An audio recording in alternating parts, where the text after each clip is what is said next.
Another day, another tipid ulam. So, bumili ako ng isang perasong bangus halagang 120 pesos. Tapos, nilatag ko itong mga aromatics, sibuyas, bawang, luya, at paminta. Tapos, asin. So, nilagay ko yan bago ang mga isda kasi para iwas sunog sa ilalim. Tapos, kung ano yung nilagay ko sa ilalim, ganun na lang din sa ibabaw. So, dapat nito papakatasan ko sana, pero dahil kahoy yung gamit ko, nilagyan ko siya ng isang cup na tubig para naman hindi siya masunog. Tapos after nyan, binaliktad-baliktad ko para maging even yung pagkakaluto ng isda. Tapos nilagyan ko ng 1 kalahating kutsara ng suka, tapos toyo. So, sa suka at toyo, depende sa inyo kung ano yung nakasanayan nyo syempre. Tapos, nilagyan ko na rin pala to ng mantika.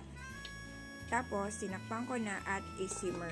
So, once malapot-lapot na yung sabaw niya, pwede na natin ilagay yung siling haba. Tapos, takpan uli, tapos i-simmer. So, ito yung kagandahan sa adobo kasi kahit isda, pwede mo siyang mapasarsa para sa mga bata. So, yun lang guys. Thanks for watching.